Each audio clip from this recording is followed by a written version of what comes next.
Hi guys. Well, we're starting week 2, but I wanted to give you an answer key to the section I had you read last week for week 1. This way you can check your answers. I made this answer key with the help of students. As I was looking through them, I pulled out some really great answers and I might add some things to it too. So use this as a tool to check your own answers. And then remember, you have 3 ways of asking questions to me during this distance learning. You can text me through Remind. That will get you the quickest response. You can email me at jsunstead@dixonusd.org, and I will respond to you. I'll check the email at least once a day. And then also on Tuesdays and Thursdays at 3 o'clock, we've got our class or our subject Zoom sessions. So please bring any questions you have to those meetings as well. All right, so each week is going to be the same. You're going to answer right on the Google Slides. I know that was confusing in the directions for a few of you guys. Sorry about that. All right, you will always start with the investigative question. I do this so that way you can be thinking about it as you're looking at all the picture slides and reading through all those slides I put together, the information slides, and then also while you're reading from the textbook and answering those questions. So every week you'll have a preview of it and then think about it as you're doing the work and then know that you're going to have to answer in a 5-sentence paragraph at the end. All right, the first question was from this section here called The War's Aftermath. And the question was, why did the Allies hold war crimes trials for Axis leaders? And Cecilia, I loved your answer, so I stole it to put on this answer key. So you can see Cecilia's answer right here. The Allies held war crime trials for Axis leaders because they showed that political and military leaders would be held accountable for actions in war times. So this is a really important thing. The biggest trials were held in Nuremberg, Germany, following World War II and the German defeat. And then also there were war crimes trials held in Tokyo as well. And because of the way the military works, and if you are a soldier in the military, you are expected to follow your supervisor.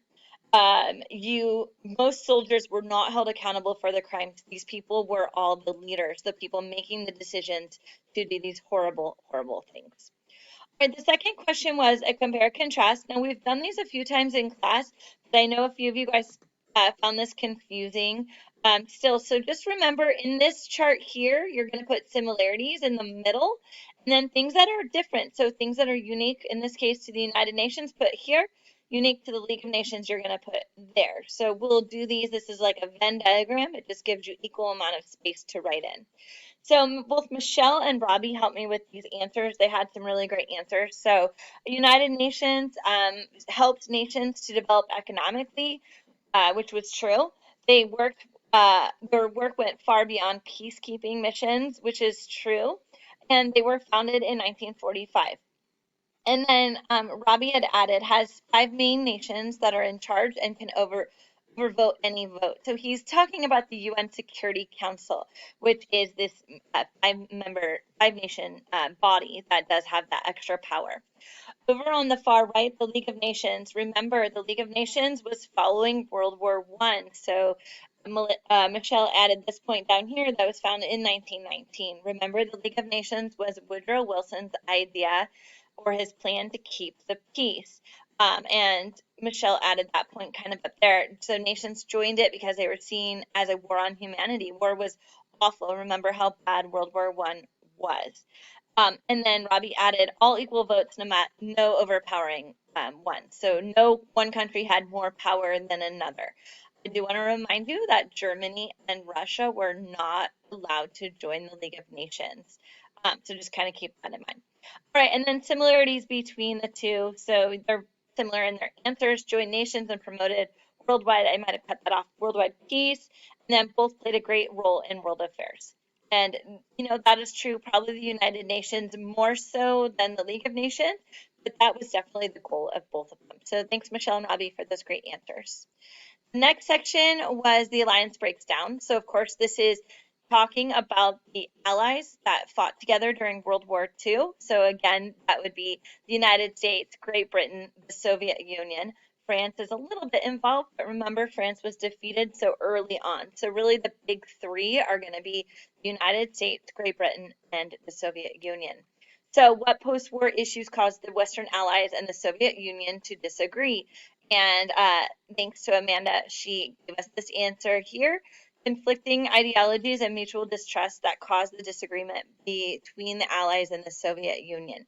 So remember, ideology is a set of belief, and there's a basic difference in the set of belief as to the differences between communism and free market society, between communism and democracy. Those are the different ideologies.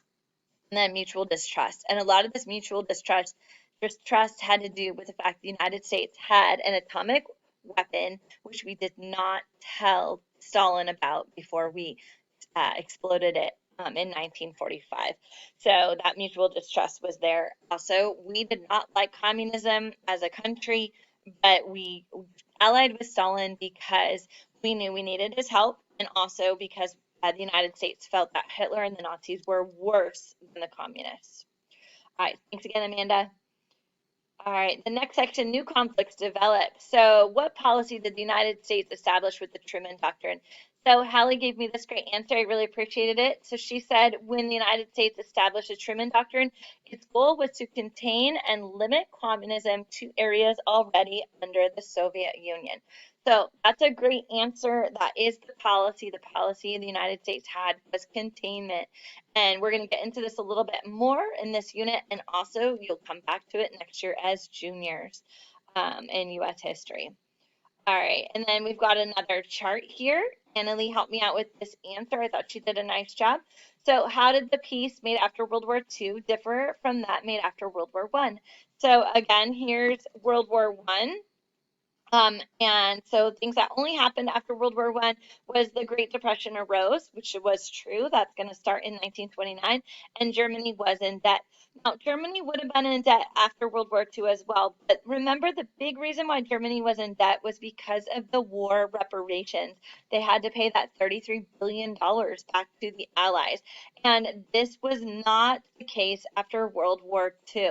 And in fact, the United States is going to give them the Marshall Plan to Western Germany to help them rebuild. And so that was one of the previous slides, and we're going to come back to that again. But so this is very different. So Germany was in debt following World War II. They had economic challenges and struggles, but the difference was they did not have to make reparation payments, at least in the West. Okay, at least in the West. Okay. Peace following World War II, over on the far right, the UN was developing on keeping peace. So a much stronger body than the League of Nations, and the United States is going to join that body. So it's still intact today. The United Nations is still an important group today. There were trials held against those who did crimes against humanity, and that is true. So we have the Nuremberg trials, and then again the trials held in Tokyo. And then the Truman Doctrine policy was made. So one quick note about that, the Truman Doctrine was actually a speech, and then the policy that he outlined in that speech was the containment policy. And how they are going to fund that policy is through the Marshall Plan. So those things are all connected. They're not all exactly the same thing, but they're all connected. And then a similarity between the two, there were still differences and a lack of trust between some countries. And that is a great answer. Remember, the United States and Great Britain and France are going to be very wary of Russia and of Germany following World War II. The French especially are very worried about the Germans following World War I. And then they're wary against the Russians because of the Russian Revolution and Vladimir Lenin taking over. So in World War II, there's definitely going to be wariness towards the Soviet Union, that lack of distrust. So thanks, Annalie. Great answer. All right, main purpose of the UN when it was founded. So Jesus helped me out with this answer. It's very simple, cut to the point, but he answers it really well. So the main purpose of the UN when it was founded was to play a greater role in the world's affairs, more than the League of Nations.